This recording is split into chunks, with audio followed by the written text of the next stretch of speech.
Hello everyone, welcome to my channel. This is Priya Bhargav. Today I am going to explain you the fifth part of Unit 6 of Block 2 MPCE 046, that is MAPC second year students who have opted for Applied Positive Psychology. ये video उनके लिए है. इसके already 4 parts मैं डाल चुकी हूँ. उनका लिंक आपको डिस्क्रिप्शन सेक्शन में मिल जाएगा. आज हम बात करने वाले हैं डेवलपिंग इमोशनल स्किल्स को कैसे डेवलप किया जाए और इसके ऊपर क्या क्या काम हुआ है. जब हमें इमोशनल स्किल्स को डेवलप करने की बात आती है तो 3 पॉइंट्स है जो इससे रिलेटेड है. Number 1, cultivating positive emotions. आपको पॉजिटिव इमोशंस को कल्टिवेट करना बहुत ज़रूरी है. मतलब अपने से लाना पड़ेगा, पॉजिटिव इमोशंस को डेवलप करना पड़ेगा, एक्सपीरियंस करना पड़ेगा, ज़्यादा से ज़्यादा करना पड़ेगा. पॉजिटिव इमोशंस को हम डिटॉक्सीफायर के नाम से भी जानते हैं, एनहांसर्स के भी नाम से जानते हैं, नरिशर्स के भी नाम से जानते हैं. तो ये सारे जब आप पॉजिटिव सोचते हैं तो आप स्ट्रेसफुल सिचुएशंस को अच्छे से हैंडल कर पाते हैं. नेगेटिव एनर्जीज जो है आप जो स्ट्रेसफुल सिचुएशन की वजह से आती हैं उनको आप रिमूव कर पाते हैं अगर आप पॉजिटिव इमोशंस को हार्नेस करते हैं. और पॉजिटिव इमोशंस जो हैं हमारे लाइफ और गुड हेल्थ को प्रमोट कर देती हैं. So that is why positive होना बहुत ज़रूरी है. उसको आपको इंटेंशनली करना पड़ेगा. आपको सोचना पड़ेगा इस बारे में कि हाँ, मैं क्या करूँ कि मैं पॉजिटिव फील करूँ. पॉजिटिव इमोशंस हमारे दिमाग को भी पॉजिटिव बनाने की कोशिश करती है. मतलब हमारे अंदर सर्किट चेंज होते रहते हैं, न्यूरॉन्स बनते रहते हैं. So every day you can learn anything new because वो हमारे नए नए सर्किट्स जब बनते रहते हैं, न्यूरॉन्स बनते रहते हैं, तो ऑटोमेटिकली हमारा जो ब्रेन है, क्योंकि ब्रेन में न्यूरोप्लास्टिसिटी होती है, इसीलिए ब्रेन बदलता रहता है. आपको ये सोचने की ज़रूरत नहीं है कि भाई मैं तो नहीं हूँ तो मैं कैसे होऊंगा. हो सकते हैं, कोशिश करनी पड़ेगी. कुछ टेक्निक्स जो आप यूज़ कर सकते हैं वो है optimistic thinking, mindfulness, flow, then savoring. ये सारी चीज़ें, लोगों की मदद करना, है ना, एंड जो हो रहा है एट प्रेजेंट में जीना, like that. Now second topic है कैसल, CASCL. इसका फुल फॉर्म है collaborative for academic, social and emotional learning. ये स्कूल चिल्ड्रन के लिए है जहाँ पे ये एविडेंस बेस्ड प्रोग्राम है. और इसमें हम एनहांस करते हैं कि हमारा फोकस रहता है कि बच्चों की सोशल एंड इमोशनल लर्निंग को भी हम इनकलकेट करें. बच्चों की जो जनरल जो एजुकेशन होती है उसमें हम सोशल एंड इमोशनल लर्निंग को भी इनकलकेट करें. सो दैट जब वो उनकी एजुकेशन में सोशल एंड इमोशनल लर्निंग भी शामिल हो जाती है तो बच्चे अपनी लाइफ को हैंडल करना सीख जाते हैं. बच्चों को सिर्फ वो पढ़ाई में नहीं, सोशल एंड इमोशनल एस्पेक्ट्स पे भी इक्वली डेवलप होना शुरू हो जाते हैं. एंड देखा भी गया है कि बच्चे ना ज़्यादा सक्सेसफुल होते हैं जिनको ये इमोशनल लेवल पे भी ट्रेनिंग दी जाती है. सोशल एंड इमोशनल लर्निंग जिनकी होती है वो अपनी लाइफ में भी सक्सेसफुल होते हैं, अपने करियर में भी सक्सेसफुल होते हैं. ये स्कूल्स में इम्प्लीमेंट करके कुछ रिसर्चेज हुई जो मैं नहीं इसमें कवर कर रही हूँ, बट आपको अगर डिटेल में पढ़ना है तो आप पढ़ सकते हैं. उसमें ये प्रूव हुआ है कि बच्चों को ये कराना चाहिए. इमोशंस सिर्फ पढ़ाई में ही नहीं बल्कि पर्सनल लाइफ और रिलेशनशिप्स में भी बहुत इम्पोर्टेंट रोल प्ले करते हैं. और बच्चों को ओवरऑल उनकी सक्सेस और वेलबींग में भी हेल्प करते हैं. उनकी कॉम्पिटेंसीज बढ़ जाती हैं लाइफ में. सो दैट इज़ वाई जो गोल है SEL का, SEL मतलब सोशल एंड इमोशनल लर्निंग. जो गोल है इसके इंटरवेंशन मतलब जो हम इम्प्लीमेंट करते हैं, ये 5 कॉम्पिटेंसीज को बढ़ाता है.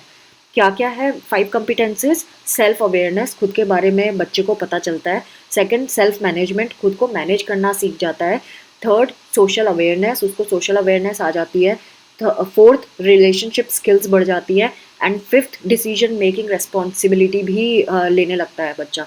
इसीलिए ये 5 चीज़ें बहुत अच्छी हो जाती है अगर हम सोशल एंड इमोशनल लर्निंग करवाते हैं बच्चों को. That is why it is important. Third thing is ruler technique. Ruler technique जो है मार्क ब्रैकेट ने दी थी और इन्होंने स्टडी, ये भी एविडेंस बेस्ड अप्रोच ही है सोशल इमोशनल लर्निंग की. और इसके भी 5 की इमोशन स्किल्स हैं इसके अंदर जो रिकॉग्नाइज की गई हैं. वो कौन कौन सी है? इसी का ही फुल फॉर्म है रूलर का. जैसे इसमें भी SEL का फुल फॉर्म हमें बताया था यहाँ पे, वैसे ही यहाँ पे रूलर टेक्निक का भी फुल फॉर्म है.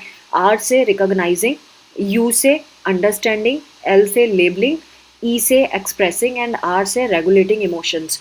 ये 5 इसके की पॉइंट्स हैं जो इमोशनल स्किल्स हैं जिनको इनमें इसमें इंक्लूड किया गया है। तो रूलर टेक्निक जो है ये क्या किस चीज़ में हेल्प करती है? ये हेल्प करती है पर्सनल वेलबींग में, इफेक्टिव टीचिंग एंड लीडरशिप में, एकेडमिक अचीवमेंट में and classroom emotional climate change में भी हेल्प करती है।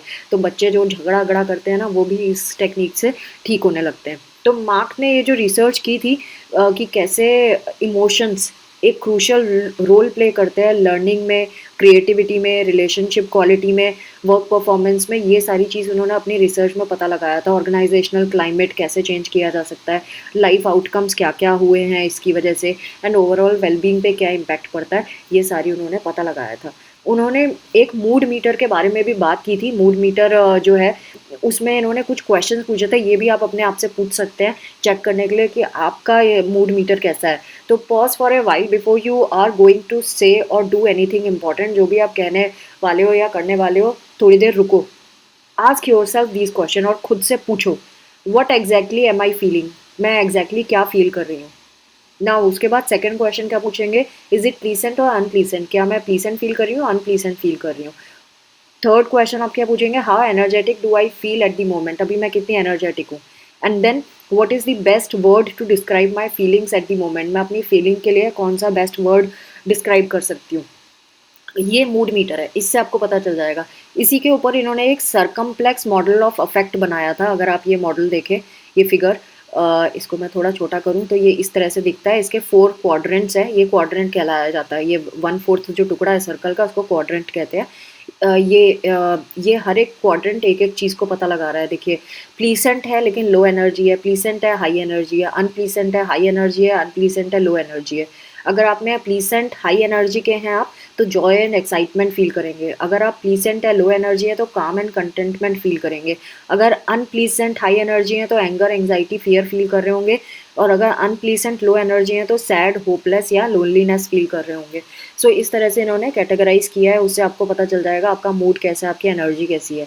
तो ये मार्क्स का मूड मीटर है जो सरकमप्लेक्स मॉडल ऑफ अफेक्ट पे बेस्ड है, जो हमारे इमोशंस को मेजर करता है। इमोशंस को मेजर करने के किसके बेसिस पे मेजर करता है कि आपका अफेक्ट एंड अराउजल डायमेंशन कैसा है।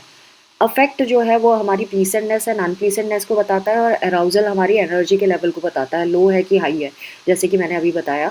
तो बस आपको ये ध्यान रखना है कि ये दो चीज़ें, दो सवाल ही पूछे थे हमसे, हम प्लीसेंट अनप्लीसेंट फील कर रहे हो या एनर्जेटिक। या जो प्लीसेंट अनप्लीसेंट है वो हमारे अफेक्ट और अराउजल को अफेक्ट को बताता है, एंड जो हमारी एनर्जी का लेवल है वो हमारे अराउजल को या एक्टिवेशन को बताता है। सो मूड मीटर जो है ये, जैसे मैंने बताया, 4 क्वाड्रेंट में बटा हुआ है, और कैसा है वो भी मैंने एक्सप्लेन कर दिया।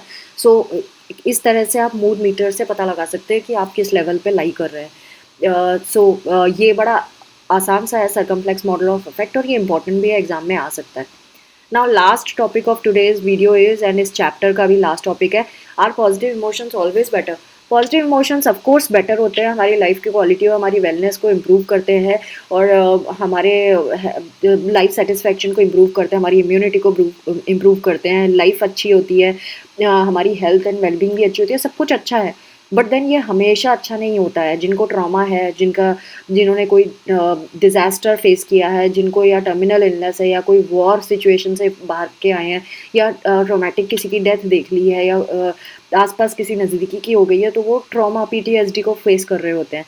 तो ऑब्वियसली उनके सामने आप पॉजिटिव पॉजिटिव बात करेंगे, वो आपसे भाग जाएंगे दूर। ये नहीं करना चाहिए उनके साथ। हम क्या कर सकते हैं, हम उनको सिर्फ सपोर्ट कर सकते हैं, and let them experience their negative emotions, process it, क्योंकि हमारा दिमाग इतना इंटेलिजेंट है कि वो नेगेटिव इमोशंस को आसानी से प्रोसेस कर लेता है, लेकिन उसको वक्त चाहिए होता है। आप सिर्फ इतना कर सकते हैं ऐसे पीटीएसडी के केसेस में कि आप उनके साथ, PTSD is post traumatic stress disorder, तो उस केसेस में आप उनको सपोर्ट कर सकते हैं, उनको कुछ रिसोर्सेज प्रोवाइड कर सकते हैं, and let them process that emotion. उससे क्या होगा कि वो इस चीज़ से कोप कर जाएंगे धीरे धीरे।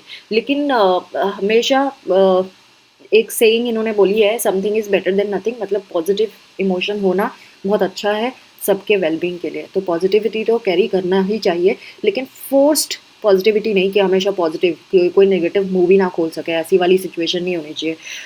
वो थोड़ा सा आपको ध्यान रखना पड़ेगा। तो friends, this was all about unit 6। मैंने इसको 5 पार्ट्स में कवर किया है, एंड हर एक वीडियो का लिंक आपको डिस्क्रिप्शन सेक्शन में मिल जाएगा। सो आई होप आपको ये बेनिफिशियल लगते होंगे. अगर ऐसा है तो don't forget to comment and मुझे मोटिवेट करते रहिए. So do not forget to subscribe, and most importantly, please share my videos with rest of the students. Thanks for watching. Take care of yourself. Bye bye.